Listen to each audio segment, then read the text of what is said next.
Welcome.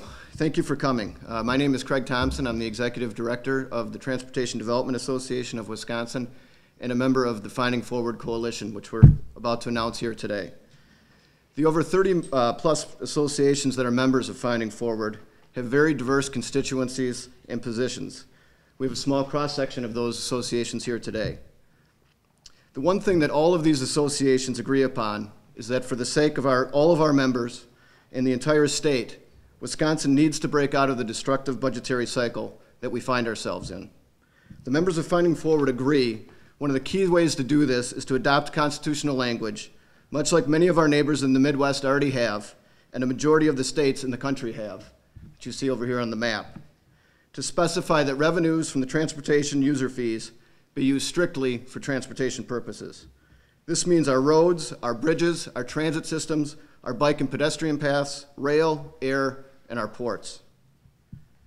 Some have argued that taking the ability to use transportation user fees to help plugging ongoing holes in our state's general fund away will limit our elected officials' ability or flexibility to deal with extraordinary circumstances and potentially hurt other programs. We strongly disagree. Diverting one-time monies from the Segregated Transportation Fund to try and plug structural shortfalls is not a legitimate tool that allows officials to manage through tough times. It is a trap that makes tough times worse and last longer. The evidence is clear. We have tried this repeatedly over the last decade. The result has been a recurring story of structural deficit, transfers of one-time money from transportation partially replaced with borrowing, only to be succeeded by more structural deficits. In the meantime, our bond ratings have tumbled. The casualties have been our transportation system, our education system, our social services system, all of it. It is like a movie that is stuck in a loop. It's time to move forward. We're not interested in revisiting how we fell into this pattern. Frankly, it's not productive, and we all shoulder some responsibility. This coalition simply wants Wisconsin to provide its citizens certainty that the user fees they pay are going to ensure that the existing infrastructure they use is safe and that the future infrastructure facilitates economic growth. We want to find forward. To that end, we would like to thank the counties across Wisconsin that are taking a leadership role in giving their constituents a chance to be heard on this issue.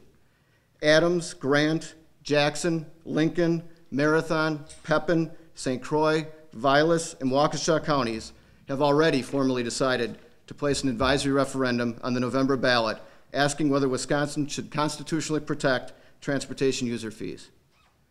Counties all across Wisconsin are in the process of considering offering their constituents the same opportunity.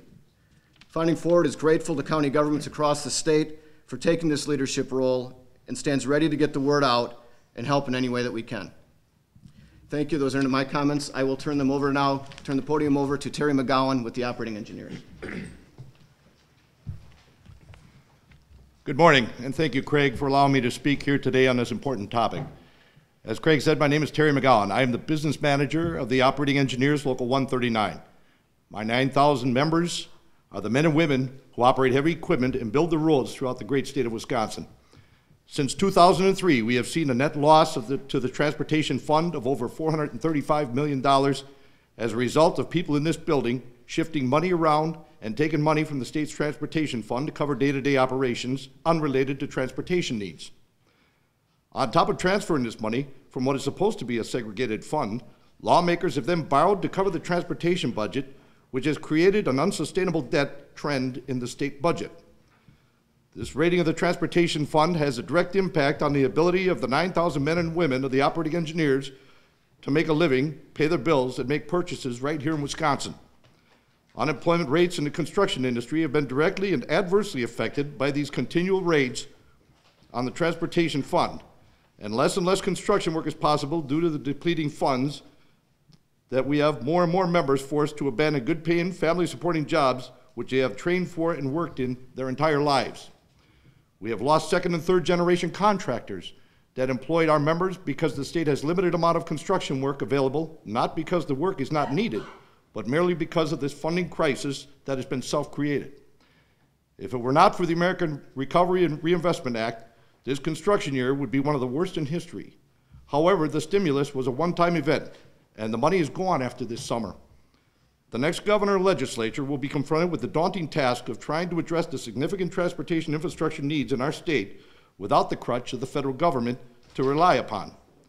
We will be forced to look to our own funding, which is rapidly depleting and which needs our protection to ensure that the money is there for our growing transportation needs. Without passing a constitutional amendment to protect our transportation fund, we will not have the confidence and support of the general public to garner the needed additional revenue that we so desperately need for the future to repair and build our vital infrastructure.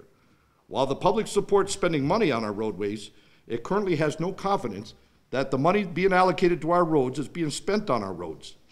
Until we regain that trust, we cannot move forward in addressing our growing transportation needs in Wisconsin.